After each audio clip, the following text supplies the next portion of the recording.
Mardaani 3 really worth watching? If you want to know, then watch this video till the end. So recently मैंने देखी मर्दानी 3। इस बार की कहानी है एक ऐसे रैकेट की जो देश के अलग-अलग कोनों से लड़कियों को किडनैप कर रहा है और इन सब लड़कियों के बीच में 2 सिमिलैरिटीज हैं।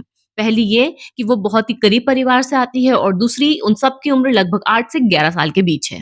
अब क्योंकि ये सभी लड़कियां बहुत ही गरीब परिवारों से आती हैं तो इनकी गुमशुदगी की कोई प्रॉपर इन्वेस्टिगेशन भी नहीं होती है। पर मामला तब गर्मा जाता है जब एक इंडियन एम्बेसडर की बेटी भी किडनैप हो जाती है और उसके इन्वेस्टिगेशन की जिम्मेदारी मिलती है शिवानी शिवाजी रॉय को।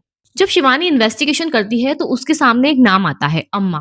अम्मा एक मास्टरमाइंड है जो nation wide human trafficking network चलाती है। साथ ही साथ वो एक बैगर नेटवर्क भी चलाती है जिसके चलते वो देश के अलग अलग हिस्सों से बच्चों को किडनैप करवाती है और उनसे भीख मांगने का काम करवाती है। जब इन्वेस्टिगेशन आगे बढ़ती है तो शिवानी को पता पड़ता है कि उन लड़कियों को किडनैप करवाने के पीछे अम्मा का मोटिव उनसे भीख मंगवाना या उन्हें किसी के हाथों बेच देना नहीं पर उससे भी कहीं ज्यादा खतरनाक है।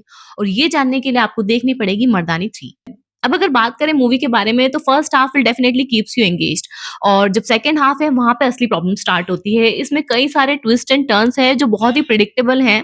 एज एन ऑडियंस जो इस तरीके की मूवीज पहले भी कई बार देख चुके हैं वो इजीली प्रिडिक्ट कर लेंगे कि अब नेक्स्ट क्या होने वाला है। There is nothing new and fresh in the story. अब अगर बात की जाए परफॉर्मेंसेस की तो रानी मुखर्जी ने फिर से एक बहुत ही पावरफुल परफॉर्मेंस डिलीवर कर दिया है।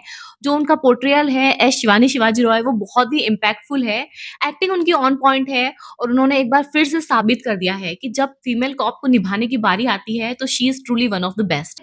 अम्मा का कैरेक्टर प्ले किया है मल्लिका प्रसाद ने। फर्स्ट हाफ में उनका कैरेक्टर काफी डेडली काफी इंटिमिडेटिंग लगा पर जैसे जैसे मूवी आगे बढ़ी उनके कैरेक्टर की इंटेंसिटी कम ज्यादा होती रही।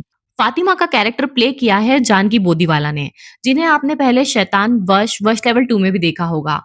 वो एक बहुत ही टैलेंटेड एक्ट्रेस है पर मुझे लगा कि इस मूवी में उनका जो टैलेंट है वो प्रॉपर तरीके से यूटिलाइज नहीं हुआ।